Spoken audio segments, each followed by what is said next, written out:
বিয়ের পরে ছেলেরা নাকি সিংহ থেকে ছাগল হয়ে যায়। যে বলেছে এটা একদমই ভুল কথা। আমি এ কথার সাথে একমত ছিলাম না। তাই এক্সপেরিমেন্ট করার জন্য নিজেই বিয়ে করে ফেলেছি।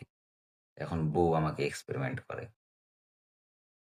অনেকে বলে বিয়ের পরে বউ স্বামীর গায়ে হাত তোলে। আমি জোর গলায় বলতে পারি আমার বউ কখনোই আমার গায়ে হাত তোলেনি। শুধু ঝাড়ু দিয়ে ততক্ষণ পর্যন্ত পেটাই যতক্ষণ না আমি তার পা ধরে মাপ চাই। আবার অনেকে এটাও বলে বিয়ের পর নাকি ফ্রিডম চলে যায়। না, আমি এ কথার সাথেও সহমত হতে পারলাম না। কেননা আমার বউ আমাকে এতটাই ভালোবাসে, তাই বলে দিয়েছে সন্ধ্যার আগে বাসায় ফিরবে। বাইরে কোনো ফ্রেন্ডের সাথে আড্ডা দেওয়া যাবে না। আমি মুখের উপরে বলে দিয়েছি তোমার জন্য আমি আমার ফ্রিডম নষ্ট করতে পারবো না। বউকে ঝাড়ি মেরে, হ্যাঁ বন্ধুরা, বউকে ঝাড়ি মেরে রেগে সেদিন আমি আমার বউয়ের সাথে ঘুমাইনি।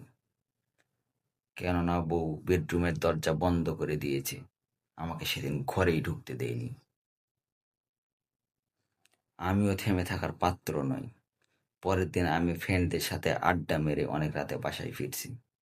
ওকে উচ্চ স্বরে ডাকতে ও মেও মেও করে বলল, তোমার জায়গা এখানে নয়, আমার হার্টের কাছে। আমারও বোঝার কিছু বাকি থাকলো না, কারণ হার্ট হচ্ছে আমাদের বাড়ির নিচে পোষা কুকুরের নাম। বউকে আমি ধমক দিয়ে বললাম, তুমি বাইরে এসো, তোমাকে আমি দেখিয়ে দেব। বউ বাইরে এসে বলল, দেখাও কি দেখাবে। আমিও ১০০ বার কান ধরে উঠবোস করে দেখিয়ে দিলাম।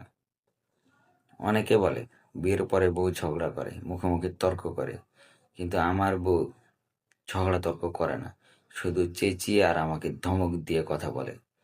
কিন্তু আমি পাল্টা জবাবও দিয়ে দেই।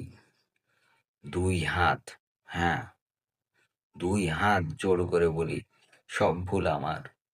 তাহলে বউ থেমে যায়। একদিন আমার শ্বশুরকে ফোন দিয়ে বললাম, আপনি কি মেয়ে ডাউনলোড করেছেন?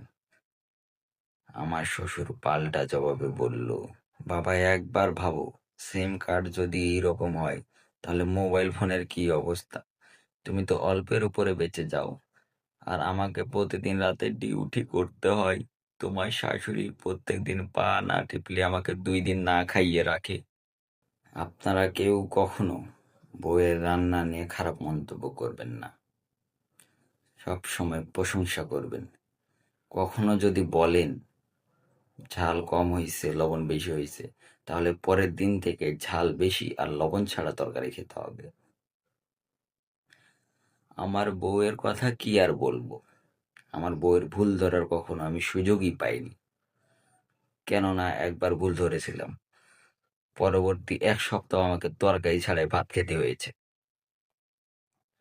আর এখন ডালের পরিবর্তে যদি পানিও দেয় তাহলে বলি ঝাল লবণ ঠিক আছে।